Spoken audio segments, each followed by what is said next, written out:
Rick Caruso. Thanks for coming. Thank you, Sam. Thanks for having me. Anything happened in the last 2 weeks that you want to talk about? Only a couple things. Man. Been a tough couple of weeks. Well, so obviously we're going to talk about the L.A. fires, and I think we'll probably also talk about California politics and Okay. Maybe politics in general. Before we jump in, can you summarize your background as a businessman and as a political figure? How do you come to have any opinions about what we're going to talk about here? Well, I've been really fortunate, Sam, in my life because I've been able to lead a life that is in business. Started my own business a number of years ago. I practiced law before that. Wasn't a particularly good lawyer, but it was great training. And I was with a big law firm out of New York. And I say that because the big law firm out of New York, after about 6 years, imploded. It went bankrupt. And it forced me to make a decision about starting a business. And so from that standpoint, it was really fortunate and a blessing. And so I started my company and, one by one built it up in real estate. And we've done some really incredible things because I've got an amazing team of people that are creative and innovative and imagine, and we like breaking a lot of the sort of the normal boundaries and rules. And then at the same time, I was asked when I was 26 to be a commissioner when Tom Bradley was mayor. I had no idea what that meant, but I had a good friend that was a commissioner and said he would make an introduction. And he asked me, what commission do I want to be on? I didn't even know what to pick. I said, I love business. And he said, well, how about Department of Water and Power? It's the largest public utility in the country. And I said, sure, that one sounds good to me. So what do? You just rent a copy of Chinatown at Blockbuster at that point? Right. Yeah, exactly. Yeah. But, I did that and I served under Tom Bradley. I ended up becoming the president of that commission. And then I left, and then Dick Reardon became mayor, and he asked me to come back because that was the days of oil deregulation, energy deregulation. Enron was coming after DWP, and DWP was at risk for going bankrupt. So Dick called me up and said, you got to come back and restructure LAPD, and I did. I mean, LADWP, and I did. And then I left there, and I thought my public service was done, and Jim Hahn asked me to come in and be the president of the police commission, because at the time the police department was under a federal consent decree, if you remember, after the Rodney King riots. And it was just a mess. Crime was going out of control and officers were leaving. So I came in and redid that, brought in Bill Bratton, and we got crime down to levels not seen since 1950. So I love public service, and I've been able to do both. So it's been really rewarding to me. Yeah. Well, so we're going to track through all of this, but I can just say that seeing the result of these fires and seeing the response and the leadership or lack of leadership that we witnessed throughout, certainly in the early days, and there are many of us in this town who, if we could have built a time machine and gone back, after killing Hitler and doing a few other nice things, we would have figured out how to get you in the mayor's office in this town. Appreciate that. And I think it's not so much. We'll talk. I guess I'll ask you what could have been done differently, given the resources in place if you had been mayor. And maybe the answer is not much at all, apart from the optics. But the real concern is what we do going forward, right? How we rebuild, how we use this opportunity to make That's right. Los Angeles one of the great cities of the 21st century. I mean, because we really have an unusual opportunity here. We have in some of the nicest parts of town, we have a clean canvas, and so I want to talk to you about how we respond to that. So I'm just going to go through the topics here briefly, just to give listeners and viewers a sense of where we're headed. I want to talk about what happened and what could have gone differently. The challenges of cleanup and reconstruction, which everyone is worried about, and then I want to talk about the politics. I mean, the cynicism around government, the sense that government really is ineffectual, and I'm especially concerned that a lot of very wealthy people feel that the only response to the the fecklessness of government is to figure out how to pay less in taxes, as though that were going to fix our problems. I think we'll touch on a role that DEI policies have played in California politics and whether there's anything to worry about here. They certainly have made people cynical about government. And then I want to talk about the problem of wealth inequality and the perception that there's a stigma around great wealth, right? That there's really no way to have become a billionaire ethically. I mean, that is, if you go left of center in our politics, that's a very commonly held intuition, which I think is wrong. And I want to talk about the role that philanthropy might play in performing an exorcism on all of this. So that's where we're headed. Sounds good. But to start, this is kind of a sanity check question I have for you, which is, given the reality on the ground, I mean, let's say you had become mayor and you would have done all the mayoral things you would have done in the immediate response to this emergency. The infrastructure was what it was on January 7th. We had 80 mile an hour wind gusts coming through, coming across, millions of acres of very dry brush. And it just, all that land has kind of a clear run onto the city, through all of our canyons. Do you think that there's anything that could have been done differently given the resources in place and the infrastructure we currently have on January 7th that would have made a difference? Freddie? There's no doubt in my mind. And let me tell you why.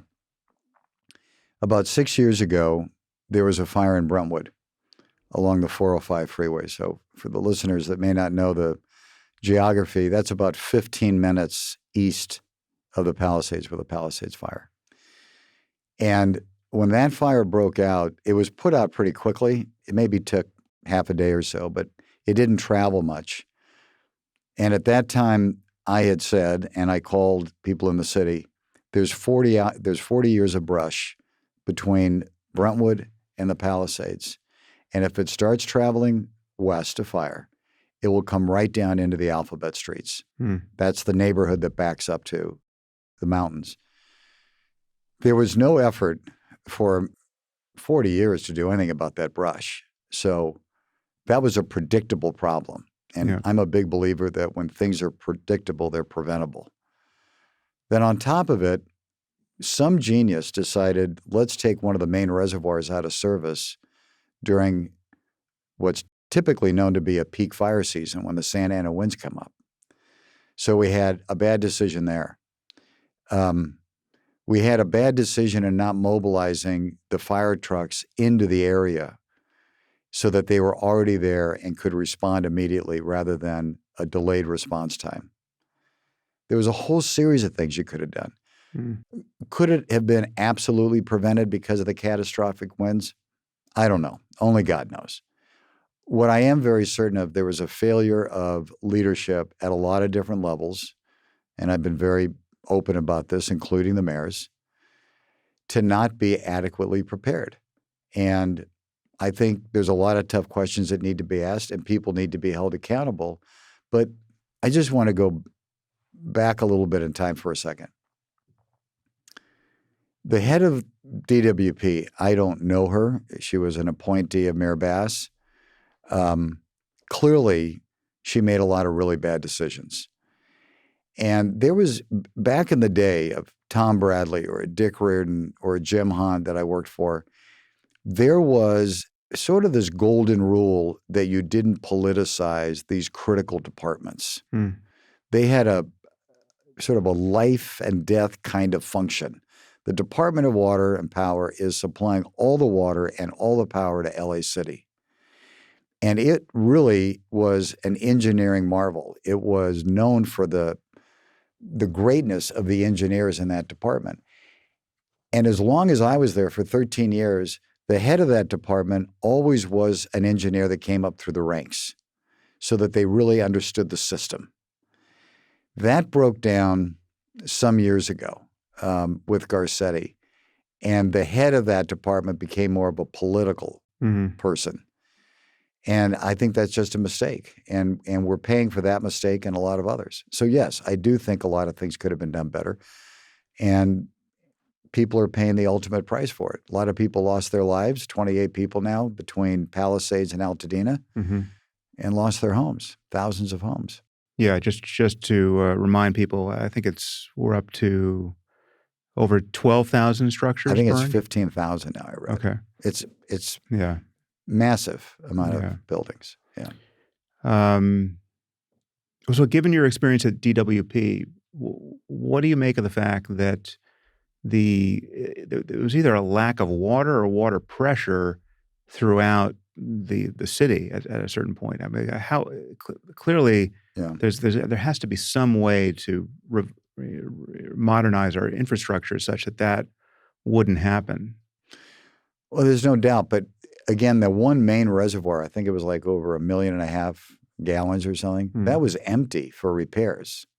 So that was one of the main problems. The other two reservoirs that are smaller weren't being replenished with water quick enough. Now, part of that, in fairness, is the amount of water that was being used. But had the other reservoir been as a backup, it would have kept it. So the fire hydrants are all gravity flow. There's no pumps pumping the water out. And I think it was about 10 o'clock I got the call because we had one of our senior people up there embedded because we were obviously worried about our downtown that we built. And he called me I think it was about 10 o'clock and said, we ran out of water. And I said, that's impossible. How do you run out of water? I was at DWP a long time. People have been in the city a long time. When was the last time you heard about running out of water? And we've had some big fires. This is one of the biggest, but we've had some big fires. And I'll give you an answer to it. In 1961, the same problem happened, the Bel Air fire. And that makes this all the worse, is that we had a situation in 61 where some of the hydrants ran dry, and we didn't do everything we could to fix it and prevent it from ever happening again. Yeah, I know a guy in the Palisades who was very close to where the fire started. I mean, this was just a little fire up near the Highlands. Right. And when he told me, so I have this is, I guess, some form of journalism here. I'm talking to the homeowner who's telling me what his experience was when the fire department showed up at his house to fight the fire near his house. The hydrant closest to his house didn't produce water. So well, I haven't heard that. That's crazy. That's completely bonkers. Well, I mean, because there was no pull on the system at that point, presumably. Yeah. There was nothing. Yeah. Okay. So, but this goes back when you're the mayor or the head of an organization and you know you have a potential crisis coming, wouldn't you bring every one of your department heads in and say, run me through your protocols. Tell me what your plan is. And whatever your plan is, multiply it times 2. So nothing bad happens, right? And be eyeball to eyeball with each of these department heads. I don't think that happened. Maybe it did. So I think we'll circle back on some of these topics about what we should do. But with respect to you mentioned the alphabet streets, and that's the area of just Hiroshima-like devastation that people have seen photos of. Yeah, terrible. Where literally virtually everything burned. I mean, there's a few homes standing, but do building codes need to be changed and zoning change? I mean, we're going to talk about the rebuilding there, but do we have a problem of just density that's unsustainable with respect to some of these areas? Yeah, listen, as you know, people that know the area, the homes are very close to one another there. But I wouldn't touch the zoning of the Palisades. I don't think this is the time to reimagine the zoning of the Palisades. I think it's a time to reimagine the infrastructure of the Palisades, to bring it into the 21st century, to not rebuild the power lines that are running on poles anymore, that they're underground, to upgrade the water mains throughout, upgrade the street systems, things like that. But I would say I think people want their neighborhood back. And I think it would, personally, I can't speak for everybody in the Palisades, obviously, but I wouldn't support rezoning. And I know there's some efforts to do that, and I would push against that. Okay, well, we'll talk about the But there construction should challenge. be building codes in terms of the kind of materials. Yeah. Absolutely. And fire suppression systems or Yeah. like sprinklers. And, Yeah. Absolutely. Um, well, so as you said, this was really predictable. And even the insurance companies obviously started predicting this years ago because they started canceling That's policies right. in the Palisades. I mean, how do you explain the fact that you have the insurance companies pulling out, and we have they're experts. You can go back to look at old podcasts. I mean, Joe Rogan is recycling a clip of, I think, probably 5 years ago. He was talking to some reporting a conversation he had with some fire marshal who said that, yeah, we're going to get the right winds one day, and this whole city is going to burn. I mean, this is a tinderbox. Given that people are anticipating this, what do you make of the fact that more wasn't done to prepare? Again, Sam, it goes back to bad leadership. I mean, I'm not trying to pick on somebody, but somebody's got to be held accountable, and that person is at the top. And I also think it goes back to Eric Garcetti. Why didn't you, as mayor, he was mayor for 10 years, clean out that shrubbery, clean out the brush? That would have been a very different dynamic had that been thinned out. And why was the fire department underfunded? It was one of the things I talked about in my campaign, and there's been a video of that that's gone viral where I said, I will fully fund the fire department. Since 1961, I don't have my numbers completely accurate because I don't have notes, but since 1961, we have about 2 million, maybe 3 million more people in Los Angeles. We have 100 times the amount of calls. But now we have less fire stations and the same amount of firefighters. I don't know if you saw the pictures, because of the underfunding of L.A. Fire Department, the boneyard full of equipment. Yeah, I did see that. Yeah. It's crazy. So we have the boneyard, meaning these are trucks that are not serviceable, right? They're just because we don't have enough engineers to keep them running. Right. We don't have enough firefighters to keep fire stations open. So we've closed them. It's insanity. So the leadership has just misprioritized the dollars. It's not a lack of money. It's where the money's going, in my opinion. And I think government's number one duty is the safety and the protection of the residents. And your budget should be organized around it. Okay, so some structures in the Palisades were saved, and most conspicuously, your shopping center in the Palisades was saved through, I'm told, your efforts with private firefighters to save it. What did you do there? And I want to talk about the ethics of private firefighting, obviously, but what techniques were used, and is what you did there scalable? It is scalable. I'll tell you, we learned a lot building the hotel, the resort that we were building up in Montecito, the Rosewood Miramar. Because when we were building that, about the same time as we were building the Palisades, they were both coming out of the ground about the same time, there was a massive fire in Montecito, if you remember. And then after the massive fire in Montecito, there were massive rains, and that's when the boulders came down, destroyed a lot of homes, and people were killed. It was just a terrible time. But we were in framing up in Montecito, and what we knew is the fire department up there, up in Santa Barbara, rightly so, will put their resources to the residential neighborhoods, not the commercial. And we didn't want to be pulling any resources from the residential neighborhoods. So our team wisely, when the fires broke out, contacted private fire departments. And some came in from Colorado, some came in from Arizona. And I'll tell you, which I didn't realize at the time, 45% of all wildfires in this country are fought by private firefighters. This is a very large industry. And we also brought in companies that had retardant, and we brought in water trucks, so we weren't pulling on municipal water. And we were able to protect the Miramar and get it built. It wasn't threatened to the same degree, Palisades. Right. So we had a playbook, and we took the time over the years. I've got the head of what we call a rapid response team for any kind of natural disaster. We got a whole set of plans. They go to that plan, depending on the disaster. The minute the wind warnings came out, they went into action. And the same teams that we used up at Miramar were called in. They were stationed up there. Water trucks were stationed up there. The retardant company was stationed up there. But where it really started was when we built it. We built all of Palisades Village without any combustible materials. Even things that look like wood are concrete.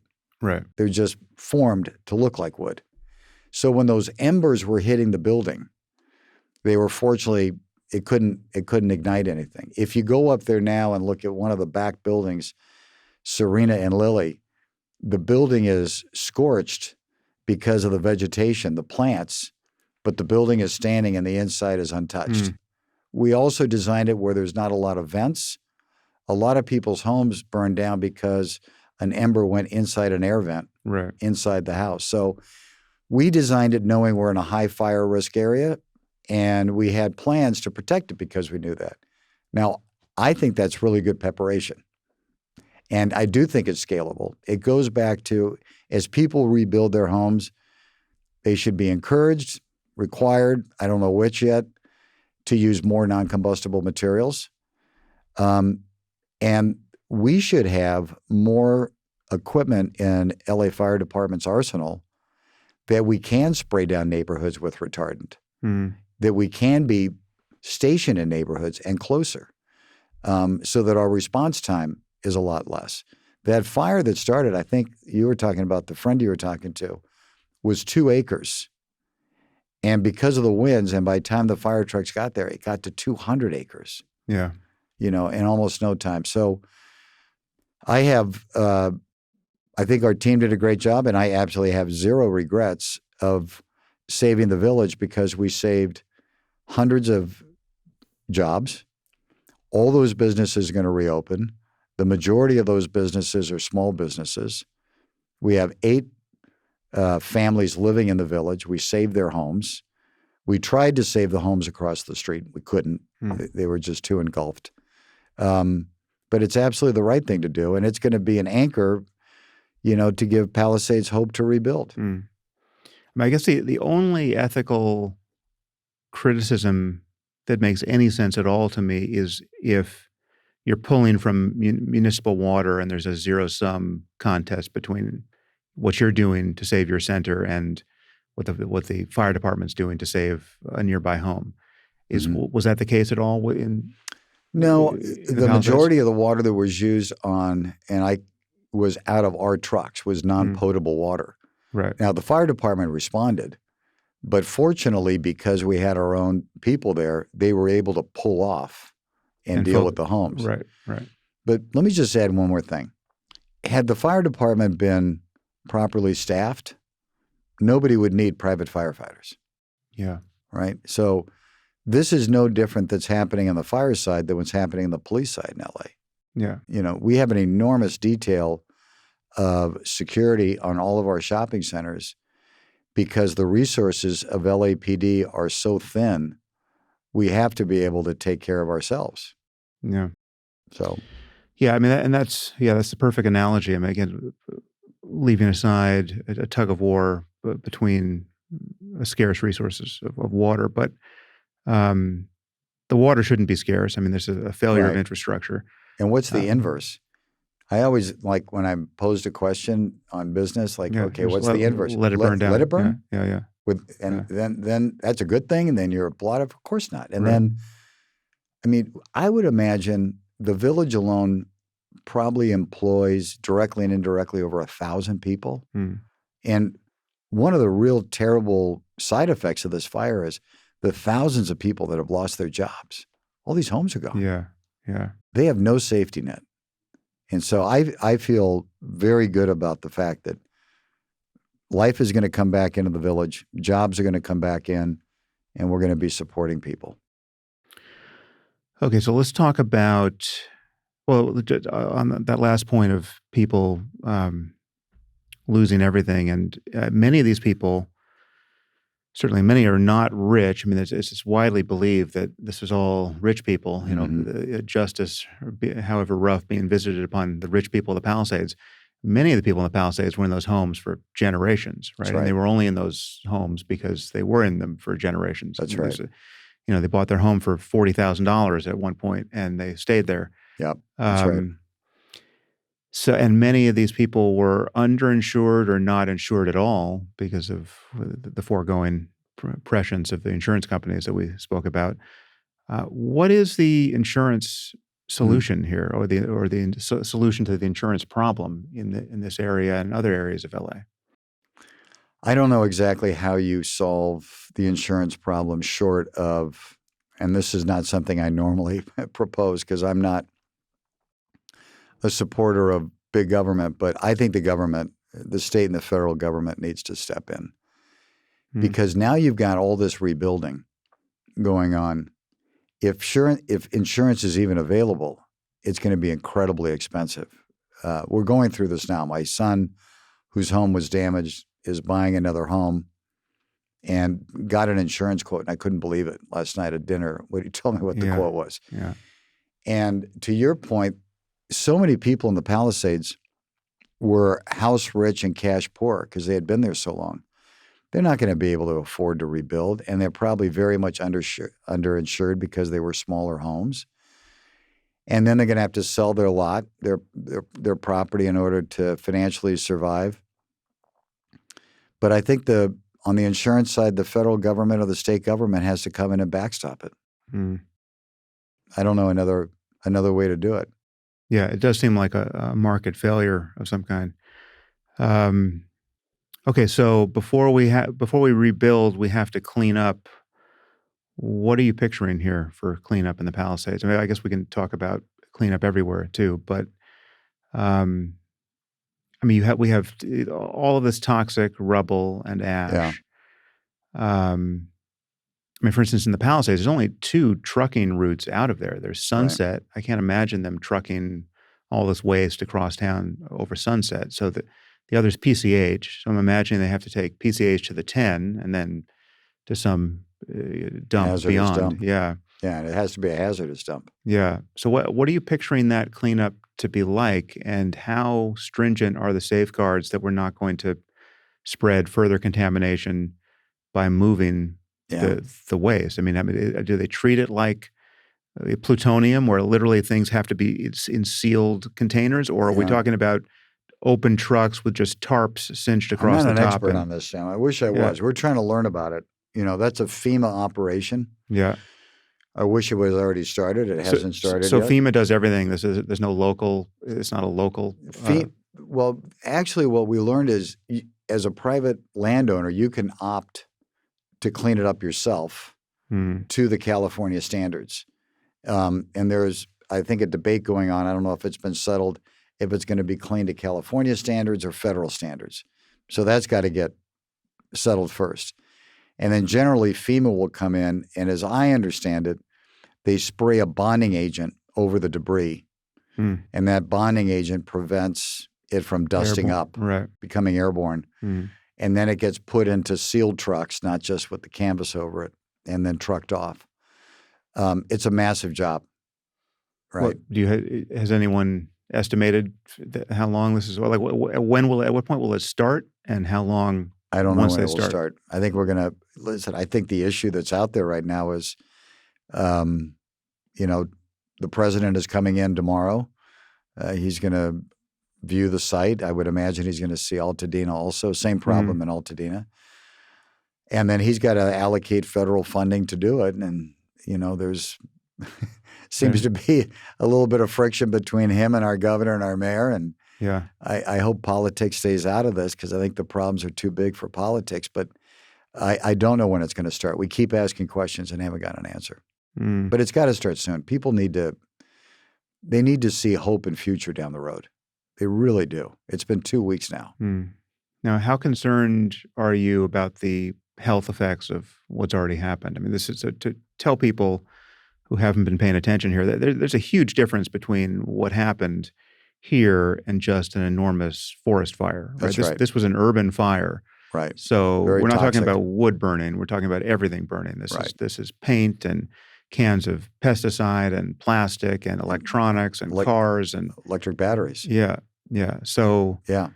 and some structures, so certainly the older structures in the Palisades might have had asbestos in them, right? So Right. we're talking about volatile organic compounds like benzene and formaldehyde. We're Mhm. talking about heavy metals, lead and mercury and arsenic. Mhm. Um, You're painting a really beautiful picture. Asbestos has already been mentioned, but there's other contaminants like Yeah. dioxin. I mean, all this stuff has already been liberated. I mean, we've been the whole city has been, and even for points beyond, have been blanketed in this stuff Yeah. in the form of smoke and ash. I mean, how concerned are you about the health effects of what's already happened, and then how concerned are you around the cleanup, further exposure that is possible, or just the fact that I'm it's sitting very there now, concerned. wind is blowing across these Yeah. sites, and ash is moving around. It's not the bonding agent, whatever that is. Presumably, you don't That's want that in right. your body either, but Yeah. that hasn't been sprayed yet. No, I'm very concerned about it, and because of that concern, the whole family moved out of the region, and we've got our daughter-in-law, who's pregnant, and that's high risk with these Yeah. kind of VOCs floating around. So no, I'm very concerned about it. There has to be incredibly high degree of care by anybody that's cleaning that up. And that's why they've kept the area closed down, not to get in there. But Right. but to your point, as the winds are blowing, that stuff is blowing all over the place. And it's a real concern, and people have to be very careful about it. So, again, I would imagine it's no sooner than a year, before new construction can start. If there's work that's being done with diligence, which I hope it gets done in a year, but the fact it hasn't even started concerns me too, because the longer all of those ashes are remaining, the higher the likelihood they're going to start being airborne Right. and traveling around. Right. I mean, one thing I think we need is a network of real-time air quality monitors that everyone can see and that scientists can study, right? I think it's a great idea. And then we have this for smoke and 2.5 micron particulates. Right. And I don't know if you've seen the Purple Air network, but it's just a consumer-driven network where hundreds of people in cities all over the world have bought these $200 monitors. Unfortunately, that technology doesn't cover everything else we just talked about. I mean, it doesn't pick up lead and asbestos and Right. VOCs but so I don't know. I'm looking into this now. I don't know how expensive the technology is that gives you real time readings of everything we're worried about. But whatever it is, we need Whatever it is, them it should be done. all over town. Yeah. So I absolutely agree, because I think there is a false sense of safety. People look at their phone and they bring up the air quality in a region. and it's been perfect on days where the air smells like metal. Yeah, So, right. yeah. Exactly. It's not what can be trusted. Yeah. Well, I'm talking to the Purple Air people tomorrow. Oh, and, good. Let me know. I'll keep you in the loop. Yeah, let me know. Okay, so let's It's talk an about interesting name, Purple Air. Yeah. gotta look I've had that one of up. these monitors for years and relied on it, and then was quite betrayed to see perfect air all over town when I knew it was poison out there. Yeah. So rebuilding, right? So now how we have a massive coordination problem. I mean, I'm trying to imagine. Let's conservatively speaking, like obviously businesses were burned too. So let's say there are 5,000 structures in the Palisades that burned.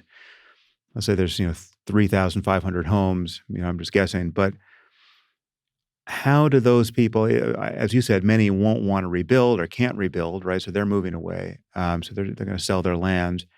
I don't know how all these individuals decide to rebuild. I mean, it's easier for me to picture someone like yourself or some group of some number of people, developers like yourself, buying up bigger tracts of land and building, several different types of homes, say, all at once, and getting some kind of economy of scale, and I just don't see how thousands of people independently do this and get their plans approved. But perhaps I'm just being naive. Is it no harder to do that than what you would do if you just had open land as a developer?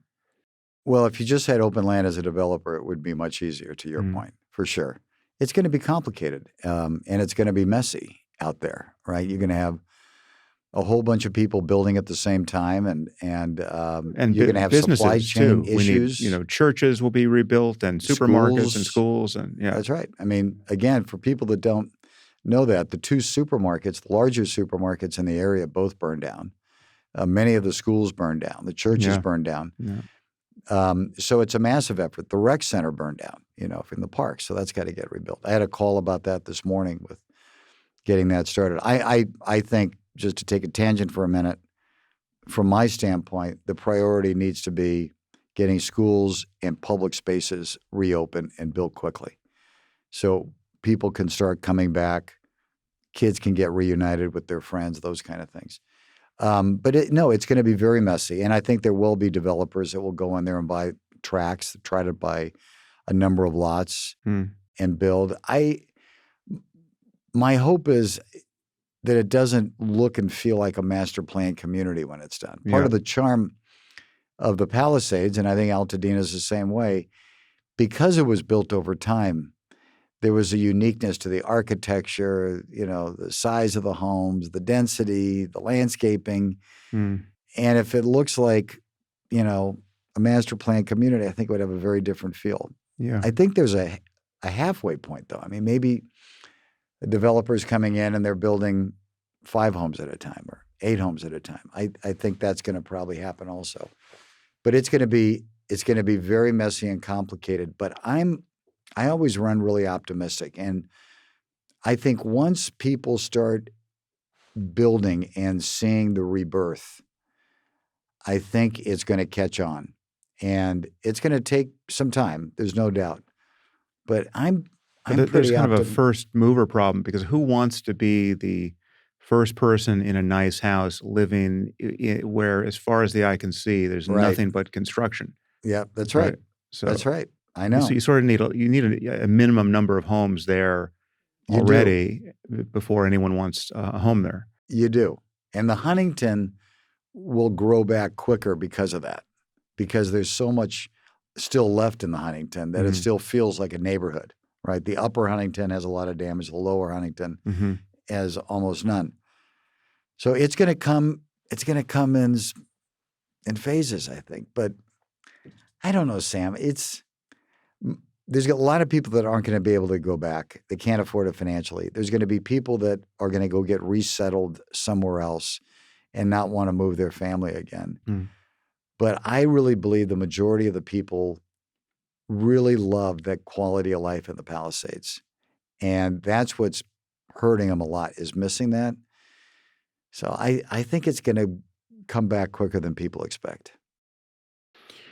All right. Well, let's talk about the political implications of all of this and how we move forward under the current regime.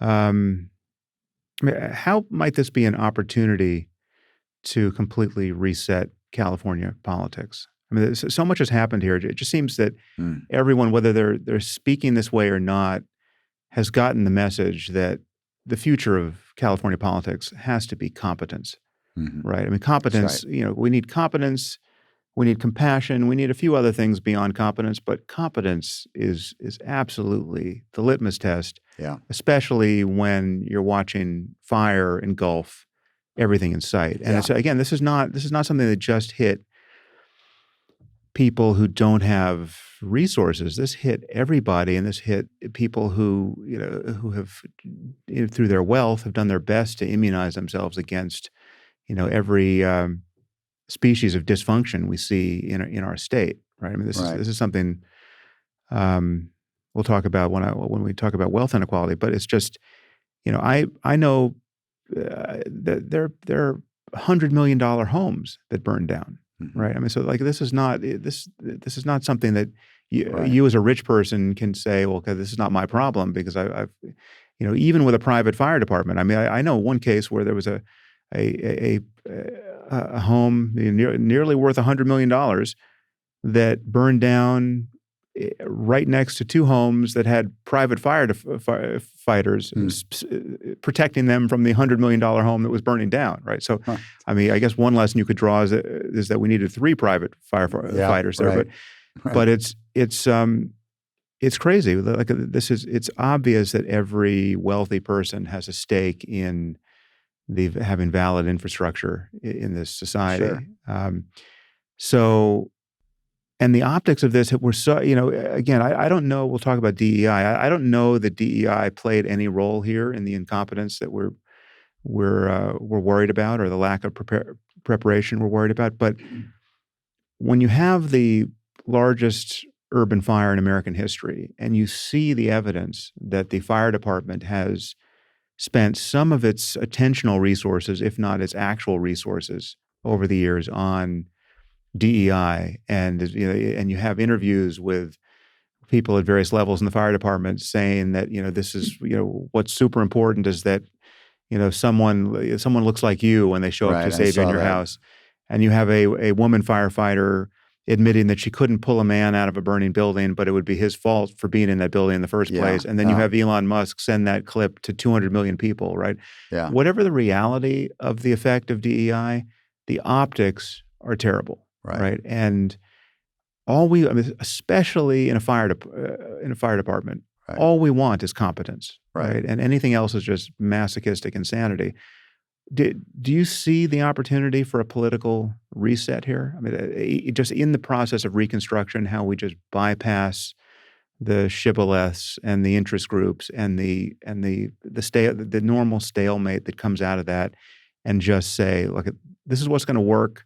This is what is actually good for the state of California. You have thousands of people who lost their homes. This is how you get insured. We need a hard reset here. Yeah, I do. And I think it was on its way and building that momentum before the fire hit. And certainly the fire, I think, changed a lot of people's views on it. And there is an opportunity here that should be taken advantage of, where we start electing people, to your point, that are qualified, that have experience. There's a competency level. There's at least a competency level to know what you don't know and surround yourself with people that fill in the blanks for you, so you make good decisions, that understand running a complex organization like a city or a state isn't about, how long you've been in office or what party you're a member of. I truly believe one of the big shifts we're going to see is less of being concerned about what party you're serving and more about how you're serving the people. And I hope that's going to be the case, because both of these parties are sort of closed loops, and you just can't run an organization that way. And what we're seeing in Los Angeles that was building up, you've got people that are now on the council, the DSA members that are the socialist group, still talking about defunding the police and closing the jails. I mean, this is insanity. I don't understand. When you look down the future, where does that get you? What are you accomplishing? And I hope that certainly in the city of L.A. and the state of California, we're coming back to center. We went way far out, and now we're coming back to center where there's a balance to it. But Sam, I think that people literally need to realize, this sounds so corny, but it's so true, their vote really does matter. And so many people choose not to vote for whatever reason. And to me, the big wake-up call is get out there and vote, and make sure you're voting for the right person. Because those that, like the DSA, they do that. They're very good organizing. They're very good getting their people out. And now you've got 4 DSA members on the council. That's a serious problem. Yeah, I mean, so I'm glad you mentioned the nonpartisan aspect here, because obviously the Republicans can't quite take a victory lap here in the sense that they're complaining about our lack of preparedness and our lack of infrastructure, but they're precisely the people who, in years past, would have not wanted to have spent money preparing for anything. They just want lower taxes, right? So Right. it's like you really can't have it both ways. Like this requires real investment, which requires real money, and Except I think a lot of people would say, and I tend to agree with, I don't mind being taxed, but use my money in the right way. Yeah. Right? I don't mind paying more tax, but use it in the right way that adds to quality of life, that adds to the safety, that creates better neighborhoods, a better environment, all of those things. yeah, But don't waste my money. yeah. That means that's what is so. There's a few things that are so socially corrosive here that leads to cynicism about government. I mean, one is just the point you just raised, that we have so many activists and ideologues left of center in this state who will say things like defund the police, even in the aftermath of, arson and looting that gave Right. us half the chaos we just lived through. Right. I think the role of arson remains to be seen, but I mean, Well, it happened again last night. They yeah. arrested the guy. Yeah, I mean, there has been arson. I don't know if the initial fire in the Palisades was arson, Right. but there was certainly arson. There was arson from homeless people. We've got this problem with homeless people for which we have not found a solution.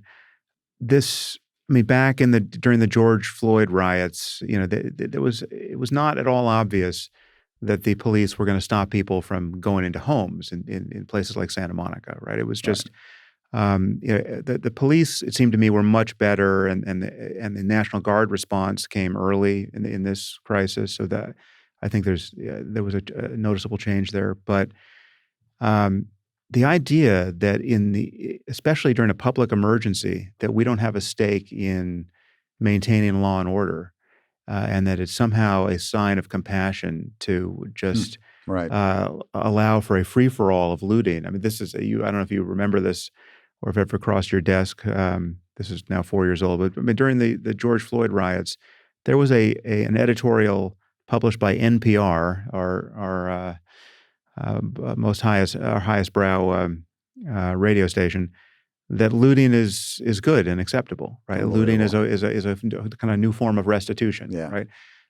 So that thing needs to be purged from the Yes. conversation. I mean, those people will still exist, but the Democratic Party in particular needs to understand that they don't have to be listened to ever again, right? Yeah. Like these are not voices that need to be responded to, Yeah. noticed, worried about. You can't be defenestrated by these people if you don't care about them, right? It's just Right.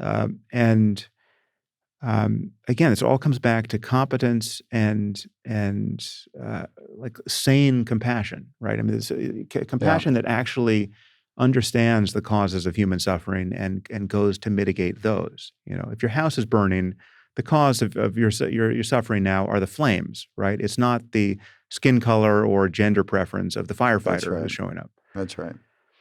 I would add, though, if you don't mind, please. I think competence needs to be married with backbone and courage. And one of the things that I've seen, I think we've all seen with elected officials, their real priority is to get reelected. And so a lot of the decisions they make through that lens. That doesn't necessarily get you to the right decision. Usually it doesn't. Sometimes maybe it will. Usually it doesn't. And they have a time horizon over it. Like to make a long-term investment that's expensive doesn't marry well to your time horizon where it's 2 years or 4 years or 6 years or whatever you're worried about. You need your soundbite for your campaign. That's right. Yeah. I learned a lot when I was president of the police commission because I inherited a situation where we had a very, very popular chief of police, Bernie Parks, who came out of central casting, looked great, handsome guy, wore the uniform great, been with L.A. PD years.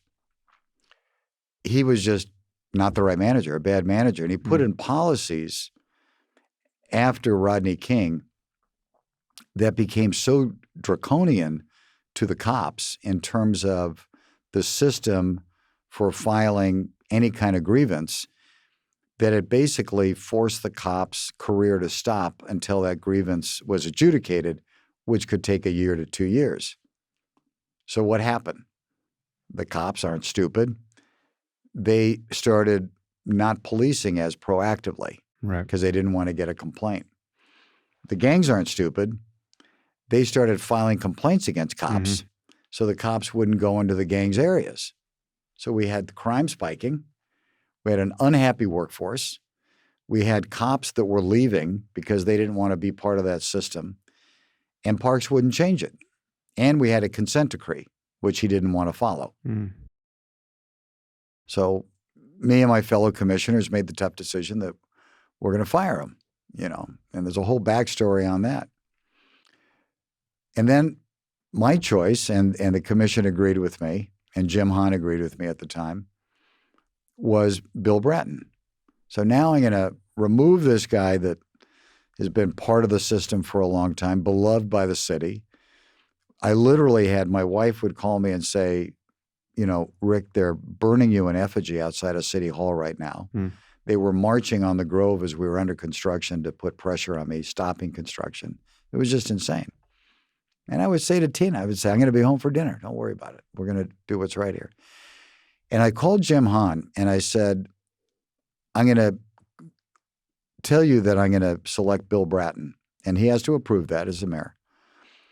And I said, I also want to tell you, you can fire me at any time you want, but I'm going to bring you who I think is the best, and that's going to be Bill. Hmm. But it's going to be a political hot potato. I forget, did Bratton come from the NYPD or is that? NYPD. Yeah. So you take this guy not from LAPD. Yeah. You take a guy with a Boston accent, doesn't look like, whatever. Hmm. A brilliant cop, by the way. Hmm. And to Jim Hahn's credit, he says, just do what you think is right.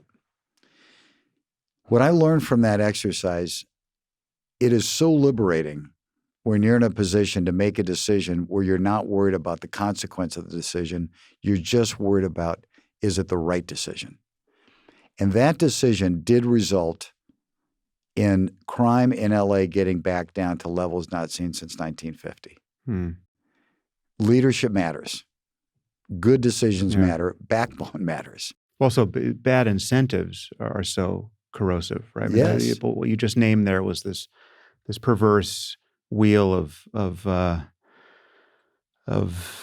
essentially stigmatizing policing, right? Where the police don't want to be complained about because it causes consequences for them. Right. Everyone knows this, so you can complain about the police to keep them out of your neighborhood.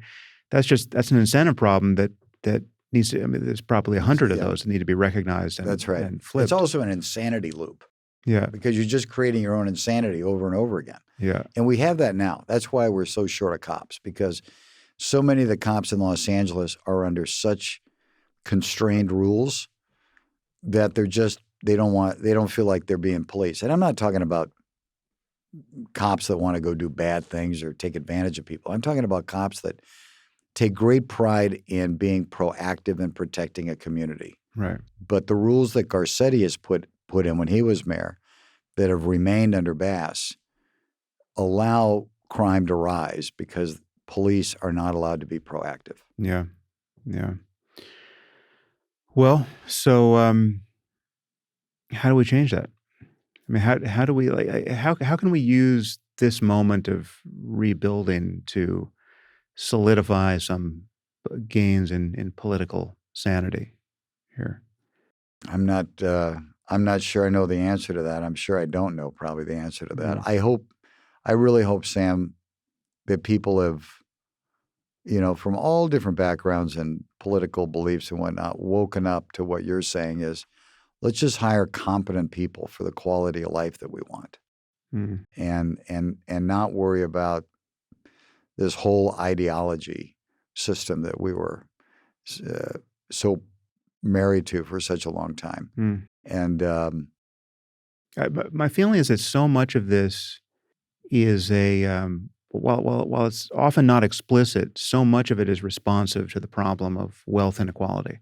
I mean, so much of concern about identity politics is being driven by a perception of class difference, right? Because there's obviously a significant correlation between class difference and difference in racial outcomes, right? Because of the way wealth is spread around.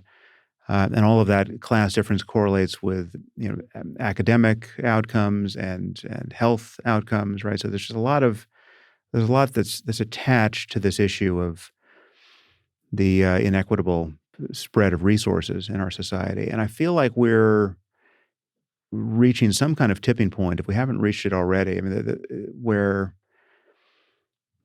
there is, rich people, it seems to me, are just they're worried about class war, right? They're worried about themselves. They want it. They want their freedom to make money and freedom to live beautiful, happy, creative lives. They want to be insulated from the chaos of the world. They don't trust government, as you say, to successfully insulate them because they see they're worried that if they pay more in taxes, they're not going to see a better fire department. They're going to see a government that wants to spend that money on Wrong DEI priorities. initiatives for lumberjacks or whatever it is. Right. I mean, like it's going to be just pissed away on some insane and ideologically driven program. Clearly, what we need is a system where rich people understand their connection to the common good and can see when they pay taxes that the money is spent sanely, so so that we have clean streets and orderly neighborhoods and beautiful schools and just I mean, all of that should be possible, right? Yes, it should. But when I ask myself how we get from where we are to a fundamentally different relationship to from the people who don't have much, their relationship to the reality of inequality, to the reality of the rich people in their midst. And from the side of the rich people, I see a role for philanthropy here that I think I don't see how we get around because I mean one thing. So on the side of the people who don't have much, right? I mean, I see a tremendous amount of resentment of wealth, right? And some delusional notions about economics. I mean, just this the notion due to the writer Balzac that behind every fortune there's a great crime, right? I mean, but you have people like Elizabeth Warren and Bernie Sanders and people at the national level talking in these terms, and I'm sure we have local politicians. Certainly your socialist friends will be talking this way. Just that there's no way to get really, really rich without perpetrating some kind of fraud, right? And that capitalism is broken if it's producing billionaires.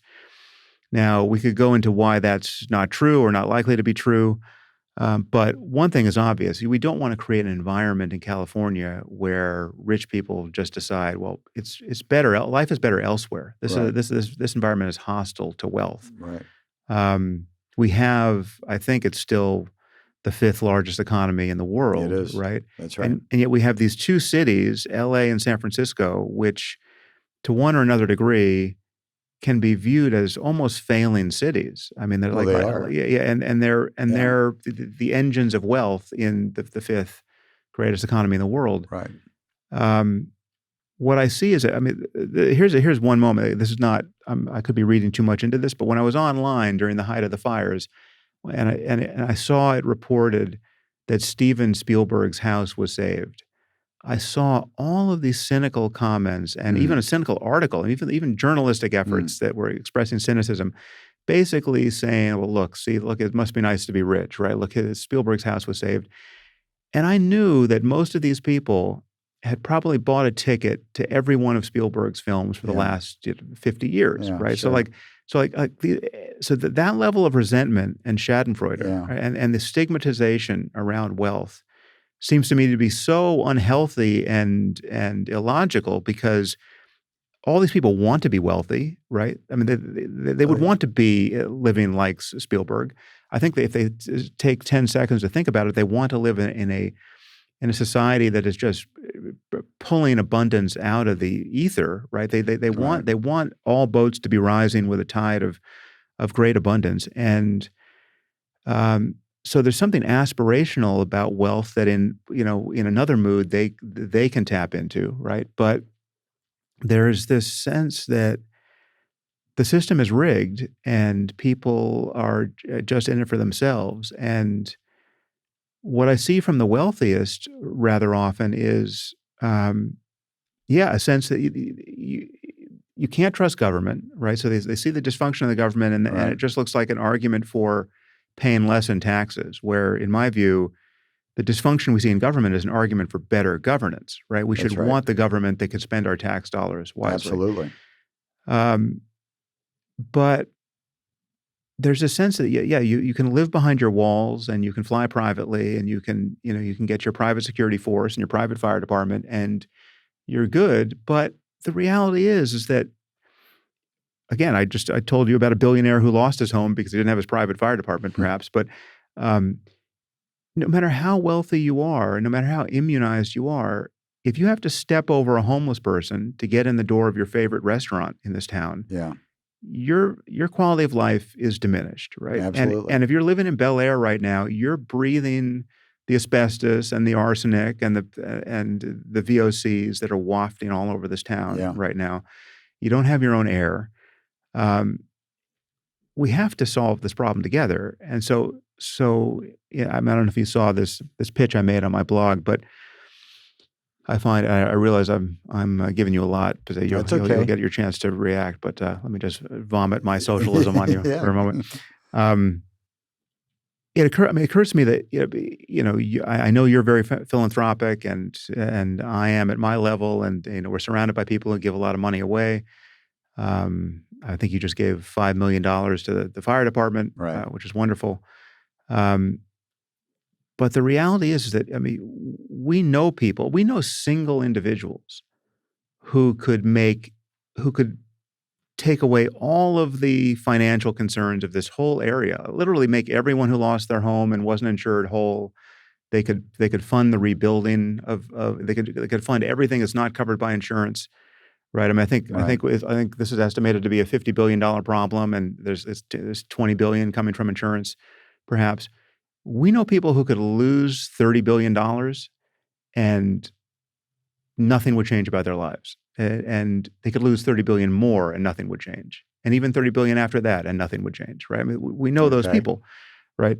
So, so there obviously there are things like the Giving Pledge, where you have a lot of rich people who have vowed to give, I think it's at least 50% of their wealth away at some point, but in most cases this means upon their death, right? Mm-hmm. The pledge I'm imagining is more aggressive than that, and it's based on this recognition that at whatever level of wealth you're at, right? Let's say you have $1 billion. There's some amount of money that truly wouldn't matter to you, that if it went missing, nothing would change about your life, right? You know how much your kids are going to get, you know how you want to live, you know how many homes you have, and this is true. So this is certainly true if you have $1 billion or $2 billion. You are living exactly the way Jeff Bezos lives, right? Or Elon Musk's lives. There's no. You correct me if I'm wrong, but I think that the only thing that changes is that maybe you have a bigger boat if. Maybe you don't spend $500 million on a boat if you only have $1 billion, right? Most likely not. Yeah, that's right. But we're talking about the difference between a billionaire and someone who has 10 billion, and certainly the difference between someone who has 10 billion and someone who has 100 billion. That's not reflected in the style of a person's life. They have all the same homes. They have all the same planes. It's all the same, right? And so. One could recognize that there's a certain amount of money that will only ever be just a number in a spreadsheet, right? For as long as you live and for as long as your kids live, right? It is just an idea of how wealthy you are. It's a way of keeping score between yourself and the other wealthy people. What I imagine is that, and this is me trying to, however ineptly and sanctimoniously, trying to move the Overton window around philanthropy, where we get all the rich people, and again this is not just billionaires, because there are other sort of valleys here where if you have $100 million and you're at the level of $100 million, you're not saving up to buy a $75 million Gulfstream, right? So there's certain things that are just off the menu for you, right? And you might recognize that you would live no differently if you only had $90 million, say, right? But so the argument runs through. But what I'm trying to argue for is that we have a lot of very, very wealthy people, and you and I know many of them by name, and or have relationships with many of these people. They could pledge to use their money. They could start using their money now on problems like this, and not and their lives would be completely unchanged. And yet the default norm is to just hold on to it, right? Just to hold on to it till you die, and you will know on your deathbed that you had that amount of money. And whether it's going to your kids or not, it's you went for decades without relieving all of the suffering and building all the beautiful things that could be built with that money. And in my view, this wouldn't take this isn't a matter of people selling their interests in their companies. This is just, you could be giving some charitable, an act of charity, an interest in your company, right? So anyway, I mean, that's my pitch for much more aggressive philanthropy. This is like the ultra pledge. This is the extra pledge. The part which you could even whatever that number is, you could cut it in half just in case you thought you needed the other for a rainy day on your yacht. Whatever that number is, there's some number, and in the case of truly wealthy people, the number is so much bigger than anyone actually gives. Because I know what people give, and even the people who give a tremendous amount of money, it is in almost every case, it's nowhere near what could possibly show up as a sacrifice of anything in their lives. And what I'm arguing for is not sacrifice. I'm defining this in terms of the portion couldn't conceivably impose a sacrifice on you. Right. It's still enormous. Right. So this is the kind of arm twisting you get on this podcast. Okay. No, it's an interesting idea. I have. What's wrong with it? Well, let me just start out by saying, I think it's always good for people to be generous to the point that it's a little bit painful. So I take a little bit different point of view. I think everybody has to have great generosity, especially people with means. There's no doubt about it. People that I know, and I certainly know how my wife and I run our lives, we give a lot away. We give a lot of money away. We give a lot of our time. Our kids are all involved. And we take great joy in that. It brings us a lot of joy. But I also believe that you've got to be so careful in philanthropy, because just giving away money, depending on where it goes, what it's used for, doesn't solve a lot of the problems. It's hard to do it. It's hard to do it well, and it can have perverse effects. Yeah, if you do and it it badly. doesn't even mean, like, Tina and I spend an enormous amount of time and money with children who are at or below the poverty line, who are living in the toughest circumstances, living in the housing projects of Los Angeles, Nickerson Gardens, that need to sleep on the floor because the worry of night of bullets coming through your window. And they're probably, maybe that family's making $20,000 a year and trying to survive. Dear families, great families. Our money goes to educating those kids, right? Supporting the kids, educating the kids, bringing an ecosystem around those children. And it's amazing how they take off in the success that we've got kids that have been on our program. It's called Operation Progress. It goes from third grade all the way through college, and there's kids now in Harvard and Columbia and SC and UCLA and MIT. That, to me, is solving a problem. And then those kids hopefully come back into their neighborhoods and they give back at everything. I mean, I think that's fantastic, but that problem is being under-resourced. Like you're doing what you're doing, but what would you do with a blank check? It is under-resourced, Sam, but I was just trying to respond to the idea of giving away a lot of money. Like, going and giving away a lot of money, I think a lot of times creates more of a problem or makes the problem last longer than solving the problem. We have bad incentives. We have bad incentives. So listen, I don't know. Most people that I know are really generous, and They're not. They're not. No, no, no, no, no. okay, They're not, I think they no, are. no. Well, no. So I think it's easy to well, give away other people's money too, Sam, the people because you who don't know the demands. people who are middle class or just like moderately wealthy, when they give money, they're often giving a much bigger percentage of their wealth than billionaires are. But you don't know the demands. Listen, there's people that are not generous, or there's people that don't give as much as they should. Of course there are. But it's easy to sort of generalize. You look at, my wealth is very different than somebody else's wealth that has a public company, right? Yeah. My wealth is very illiquid. Somebody that has a public company is very liquid.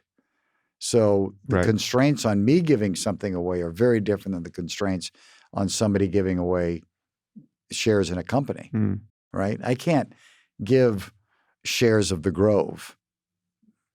It doesn't work that way, right? So there's always different levels to it also, but anyone could give whatever percentage of their income stream to this new entity, right? I mean, like they could. I mean, we give away on average about 20%. I think that's a very large number.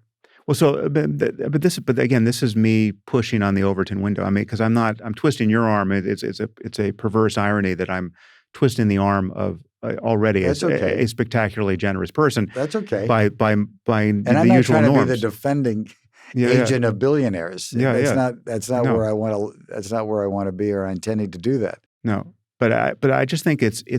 I feel like we need. Very few people see wealth as. I mean, one of the great things you get to do once you're rich is solve problems for which money is the solution, right? I mean, like that is just. I mean, it's incredibly rewarding. I mean, to come back to the point you made, like incredibly rewarding. It's incredibly rewarding. Yes. It is a genuine source of happiness, to be able to help people. I agree. And the targets, the appropriate targets for that help are practically numberless, right? I mean, and this is we're talking about the rebuilding of Los Angeles, which I think is an important project, but obviously the need at a global scale is absolutely enormous. But the point I want to make is that you and there's no person who wants to feel like they're making a pointless and painful and solitary sacrifice. Right, True. like the retort to much of what I'm saying is like, okay, you can volunteer to pay more in taxes. That's right. Right, like no one's stopping you, Sam. Go out there and just double your tax burden. Right. Right. But the sense that will be ineffectual, the sense that that's not going to matter in the end, that's what makes that just a non-starter. But there really is. I just do see that there's a new norm that we could have around wealth, where we recognize that one of the great things you get to do when you become not just a billionaire, but a multimillionaire, someone who just has more than they need at any stage, you get to solve problems. You get to help people. Lives. Yeah, you get That's right. to, and it feels fantastic. And this can be the sense is, I feel like there's a landscape of possible kind of social and psychological attitudes toward all of these things we're talking about. And we have found a low spot, culturally, where there's just like a ridge line of cynicism we have to get over in order to find some happier spots on this landscape. And we're in this low spot where most people think, okay, it's just virtue signaling. You're talking about giving money away and you're just trying to cover the fact that you've just hoarded so much for yourself. And it's not, you can talk about it being important to you, but we just know that you're holding on to all your stuff. So how do you solve the problem? Right? How do you get people to do that? You actually just, I think you can demonstrate that it is genuinely rewarding. And I think, but the thing, I think it's a coordination problem. I think the culture of very wealthy people, the kinds of conversations we have in private, the kinds of things we say we're doing, we need to inspire each other, and we need to, and there needs to be the kinds of things what But what kicks that off? When I'm around a lot of wealthy people, the conversation turns to just like where are the great places you're vacationing, right? And how fun is it to talk about that? And it's like what's that hotel like? And they're like it just and it's fun to just we want that information, and it's just fun to hear about it, and I want to go there, and that's all great. There's nothing wrong with that. That's one great thing that money's for. Yeah. But what I'm not hearing so much when I get into a room filled with super wealthy people are just the amazing things they were able to do to solve people's needless misery because they had the money to do it, right? And it sounds like a strange. There's this, maybe it's a quasi-Christian ethic, but the idea that you should do this, you shouldn't wear that on your sleeve. You should do this in silence, because otherwise you're encouraging the sin of pride or something. Right. But I really think we actually need to be honest about how good this feels and about how this is one of the good things in life. And I mean, honestly, I remember, I mean, you and I don't know each other. You and I have had exactly one lunch, but before this conversation. Right. But just being at lunch with you and hearing something about your philanthropy, I forget even how we spoke about it. I mean, you talked about the giving you do around homelessness in downtown L.A. It just inspired me to give a bunch of money away. And you gave. And you were very generous. And it was, and so at my level, that was like a lot of money to give away. But it was purely based on being inspired by you, right? Well, I appreciate that. Not enough of that is happening. And so how do we do more of that? I mean, I love that idea, actually. Well, I mean, I don't know if you saw so I singled out the Resnicks in this blog post, but because they're, as I think you probably know, they're being vilified online as some of the major water users in the state. And Right. as I don't think there's a direct connection between the water they use and the water that didn't come out of the tap when we needed it. But not at all. Not at all. But I just, as a way of kind of resetting people's sense of this, I just imagined what Linda Resnick or Stuart Resnick could do if they were feeling the epiphany that I'm trying to urge upon them. Should go knock on their door. Yeah. Well, I could. I might have done it with this blog post, but yes, I guess you did. But they could easily say, listen, we're incredibly fortunate to have lived in Los Angeles for 50 years. We've built amazing businesses here. We've made amazing friends. We have given back to the community in all kinds of ways. You'll notice that there are buildings in this town that have our names on them. But we recognize that this is a totally new moment, and we're in our 80s. And we know we're not even going to live to see the thing we now want to build, but we want our grandchildren to live in the most beautiful city in the world for the rest of this century. And so we're going to give 90% of our resources away right now for the reconstruction of this city. And we're not going to just hand it over to the government for DEI initiatives, obviously, but we're going to pull together a team of the best advisors we can pull together, and in concert with a sane administration. Yeah, it'd be amazing. And we invite all of our rich friends to join us. We've got $12 billion. We're going to give $10 billion right now. So the $10 billion share in all of our enterprises is now going to this project. And we've still got $2 billion. We're going to drive the same cars and live in the same house. And we've got no problems, obviously. But this is what we're doing, and this brings us joy. Now, I don't see how it's possible to be cynical about that. That just seems like an intrinsically good thing. And it just seems like if they did that, I think it would be so obvious to everyone that, okay, this is why you get rich. This is what wealth is for. Yeah. This is the best game you could play. It would be an amazing thing. No doubt. Mm-hmm. It would be an amazing thing. And I wish more people would do that. And some people have given away, the majority, if not all of their fortunes. I mean, you read about that. Mm-hmm. So it does happen. But I would also say on that, just reflecting back as you were talking, and I would imagine the Resnicks are very generous on their own, but it takes, again, it's a role of a city leader to help do that. Mm. And a guy who was really great at that was Dick Reardon. And Dick Reardon, as mayor, He wanted to get certain things built or certain cultural institutions stronger and on and on and on. And he would call around and he would start out by saying, I'm putting up X and I'd like you to match X. Mm-hmm. And he did that until he raised the money. And I was usually often the recipient of that call, but I always admired him for doing that. Right. That's good leadership. And I do hope that happens more. But here's what I see. Tina and I did do that lead gift you mentioned for the fire department. We didn't do it for publicity. We did it because the fire department has been so underfunded, it needs the equipment. And we wanted a challenge to raise $20 million. Tina and I were convinced that this city, there's enough people in the city that will rally around it. Mm.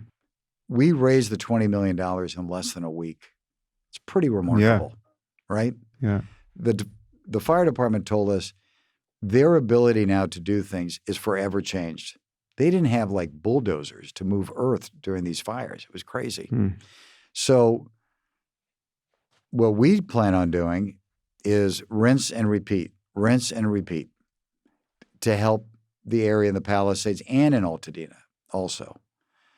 And hopefully more people will do that. Now, I'm not saying I'm going to go give away 90% of my net worth, because if I gave away 90% of my net worth, I wouldn't be able to keep my businesses going.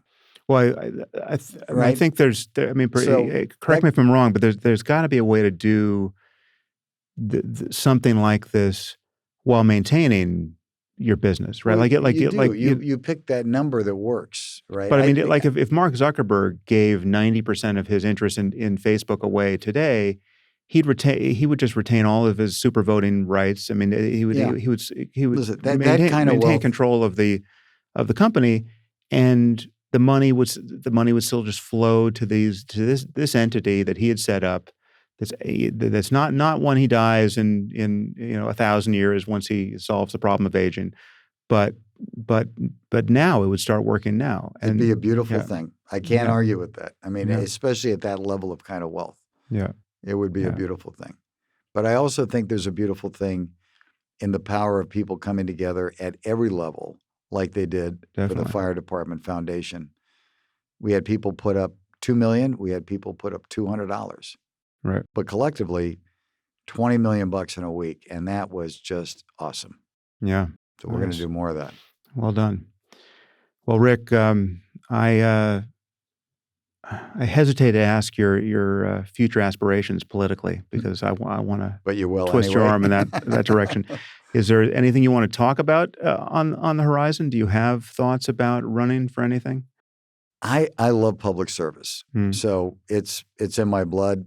I've done it for a long time. Would you run for governor? Would you run for mayor again? What's possible? I don't know. I really don't know. And I'm not trying to be the typical politician that says, I don't know. I just really don't know. I loved running for mayor. I loved the campaign. I loved being with the family. I loved meeting people all around the city. It was so rewarding for us. We loved it. That's a good sign because it looks excruciating. To someone who's not built that way, it looks like, that's the barrier, the idea that it would just be torture to go through the process. Yeah. But what I didn't expect was the fuel and the energy I got by seeing people becoming hopeful, that someone was going to help them, come to their rescue, that so many people that don't have a voice don't feel like they're ever heard, that are sort of lost in the system. And in a lot of these neighborhoods, there was a lot of hugs and a lot of crying. It was wonderful. So from that standpoint, I'd love to do it. What I hated about it was the Democratic Party so scared that I was going to come into their tent that they rallied like never before in a mayor's race. The president flies out, Biden flies out, Harris flies out and campaigns for Bass. Yeah. Pelosi, Bernie flew out. They were all flying out. And up to the point right before the election, we were still running as a Democrat. But being treated as a closet Trumper or Treat it as a something. Yeah. new person, and we've got a career politician we're going to protect. She's part of the system. Mm. Up until right before the election, we're still tied. We're right on top of each other from the polling. And then they finally convinced Obama to come into it. Now, whether that moved it or didn't move it, or there are other things, I don't know. But to have that kind of energy to stop somebody from getting in just blew my mind, right? Yeah. Why not Yeah. just let the system work? So, I would love to serve. I think I could. I know I would work hard. I think I could do a good job. I would certainly do my best. But I just got to get around the idea of going through that again. I feel like we're at a different moment. I think a lot of Could be. that has been. But it's corrupt. Yeah. The system is really corrupt. And you got to break through that. You got to break through that. Yeah.